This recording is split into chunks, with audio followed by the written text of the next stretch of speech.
क्या कर रही है तू यहाँ पे? हाँ, किसके साथ आई है तू? आज रंगे हाथों पकड़ा मैंने इसको। उसने शादी की, ये उसकी वाइफ है। भारत में आज के टाइम पर एक्स्ट्रा मैरिटल अफेयर बढ़ता हुआ जा रहा है। कौन है रिश्ते में? रिश्ते में मेरे हस्बैंड है, उससे ज्यादा मेरे को अभी हस्बैंड बने, पहले क्या थे? पहले भी मेरे हस्बैंड थे। एक ही घर में रहते हुए लोग एक दूसरे से अलग हो चुके हैं, एक दूसरे के साथ ही नहीं रहना चाहते। ये मेरी पत्नी है, हमको नहीं बोली पूर्णिया एग्जाम सेंटर छोड़ने के लिए भैया, ये घूम रही है इसके साथ। हर दिन सोशल मीडिया पर आपको एक ऐसा वीडियो देखने को तो मिल ही जाएगा जिसमें कोई ना तो कोई रंगे हाथों पकड़ा जा रहा है। मुँह हटाओ इसका, रुको,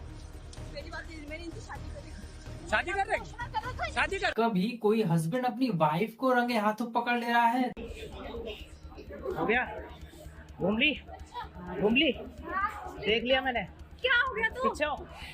तो कभी वाइफ अपने हस्बैंड की जासूसी करते हुए उसे रंगे हाथों पकड़ ले रही है। और ये किसी एक टाइप के लोगों के साथ नहीं हो रहा है, लव मैरिज वालों के साथ भी हो रहा है और अरेंज मैरिज वालों के साथ भी हो रहा है, गांव में भी हो रहा है और बड़े बड़े शहरों में भी हो रहा है। जो लोग एक दूसरे से दूर रह रहे हैं उनके साथ भी हो रहा है और जो लोग एक ही घर में पास पास रह रहे हैं उनके साथ भी हो रहा है। मतलब ज्यादातर लोगों के साथ ही एक्स्ट्रा अफेयर चल रहा है। डिवोर्स रेट अभी भी इंडिया में सिर्फ 1% के आसपास है, लेकिन पिछले कुछ सालों में डिवोर्स के केसेस 35% तक बढ़ गए हैं। 58% डिवोर्सेस वुमेन के द्वारा फाइल किया जाता है और इसका मेन रीजन है एक्स्ट्रा मैरिटल अफेयर। आपको ये जानकर हैरानी होगी कि अब तो ऐसे ऐसे ऐप आने लगे हैं जो ज्यादातर स्पेशली शादीशुदा लोगों को डेटिंग करने के लिए ही बनाई गई हैं। इनमें से एक ऐप है ग्लिडन। ये ऐप इंडिया में 2017 में आई थी। इसके वर्ल्ड में 10 मिलियन से भी ज्यादा सब्सक्राइबर हैं और फरवरी 2026 तक इंडिया में 4 मिलियन से भी ज्यादा लोग इस ऐप को यूज करते हैं। और इसी ऐप के एक सर्वे के अनुसार ये पता चला है कि 55% शादीशुदा भारतीयों ने कभी न कभी बाहर अपना अफेयर चलाया है और 56% केसेस में महिलाएं भी शामिल हैं।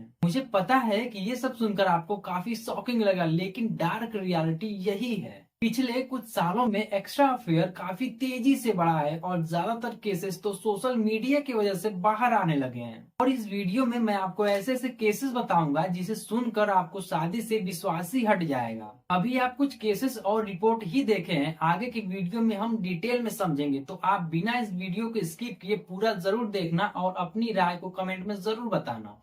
My choice to marry or not to marry, to have sex before marriage, to have sex outside of marriage. Gleeden app के एक सर्वे में पता चला कि इंडिया में एक्स्ट्रा मैरिटल अफेयर के केसेस सबसे ज्यादा बेंगलुरु जैसे आईटी हब में देखने को मिले हैं। इस रिपोर्ट के हिसाब से लगभग 49% लोग ये कहते हैं कि उनकी शादी में एक्साइटमेंट ही खत्म हो चुका है, जबकि 40% लोगों का ये कहना है कि उनके रिलेशनशिप में इमोशनल कनेक्शन ही खत्म हो चुका है और 26% लोग मानते हैं कि फिजिकली इंटीमेसी की कमी है। लेकिन इससे भी शॉकिंग बात तो ये है कि 24% लोग ऐसे भी हैं कि उनकी शादी में कुछ भी कम्प्लीटली सेटिस्फाइड है, फिर भी वो एक्स्ट्रा मैरिटल ऐप को यूज करते हैं। और ये जो सारी बातें हैं वो डेटा के अनुसार है। और जैसा कि मैंने आपको पहले ही बताया कि ये एक्स्ट्रा मैरिटल अफेयर किसी एक टाइप के लोगों के साथ नहीं है। ये है उत्तर प्रदेश के संत कबीर नगर का केस, जिसमें एक हस्बैंड ने अपने वाइफ को उसके बॉयफ्रेंड के साथ पकड़ लिया तो उनकी शादी ही करवा दी। एक ये केस भी देखिए जिसमें एक चाची ने अपने भतीजे के साथ ही शादी कर ली। कौन है रिश्ते में? रिश्ते में मेरे हस्बैंड है, उससे ज्यादा मेरे को अभी हस्बैंड बने, पहले क्या थे? पहले भी मेरे हस्बैंड थे। सुनने में आ रहा है कि आप इनकी चाची थी। जो आप सुने शायद वही सच होगा। चाची ही थी। हाँ तो अपने भतीजे पे दिल आ गया आपका।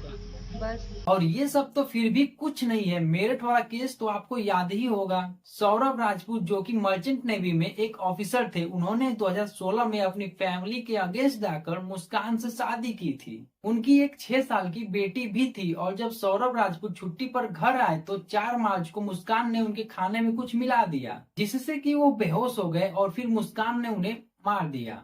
बाद में मुस्कान ने अपने लवर साहिल के साथ मिलकर उनकी बॉडी के टुकड़े किए और फिर एक ड्रम में सीमेंट डालकर उनको चुनवा दिया। इसके बाद साहिल और मुस्कान हिमाचल भाग गए। वहां पर दोनों ने शादी भी की और हनीमून भी मनाए। कुछ केसेस में शादी से पहले का अफेयर होता है एंड शादी किसी और से करवा देने की वजह से कई केसेस देखने को मिलते हैं। अब ऐसा नहीं है कि एक्स्ट्रा अफेयर या चीटिंग जैसे केसेस हमें आज के जमाने में ही देखने को मिलते हैं। ऐसे केसेस पहले भी होता था, लेकिन ये आज का दौर है। आज के जमाने में कोई भी चीज बहुत जल्दी वायरल होने लगती है और इसके पीछे कई सारे फैक्ट हैं। फिजिकल और इससे भी ज्यादा इमोशनली ज्यादातर पार्टनर अवेलेबल ही नहीं रहते हैं, लॉन्ग डिस्टेंस में रहते हैं या फिर फिजिकली पास हैं भी तो इमोशनली अवेलेबल ही नहीं है। बहुत सारे केसेस ऐसे भी मिलेंगे जहां पर शादी के कुछ सालों के बाद एक पार्टनर फिजिकली इंटीमेसी में उतना इंटरेस्ट नहीं रहता है, जबकि दूसरे पार्टनर की नीड होती है। और बहुत सारे लोग हैं जिन्हें अपनी शादी के कुछ सालों के बाद अपने पार्टनर से अट्रैक्शन कम हो जाता है, क्योंकि वो एक दूसरे को टाइम नहीं देते हैं, एक दूसरे के साथ बोरिंग फील होने लगता है। एक्स्ट्रा मैरिटल अफेयर का एक और रीजन है जॉब लोकेशन का। हस्बैंड किसी और शहर में है और वाइफ किसी और शहर में, और फिर धीरे धीरे फिजिकल ही नहीं इमोशनल भी हो जाता है। जब आप अपनी छोटी छोटी बातें और स्ट्रगल अपने पार्टनर को बताने के जगह पर किसी और को शेयर करने लगते हैं तो कनेक्शन भी वहीं बढ़ने लगता है। इसके अलावा कुछ ऐसी भी चीटिंग्स होती हैं कि मान लो वाइफ को पता चल गया है कि उसका हस्बैंड उसको चीट कर रहा है तो वाइफ भी रिवेंज के लिए उसको भी चीट करने लगती है। इसमें से एक और सबसे बड़ा रीजन है सोशल मीडिया।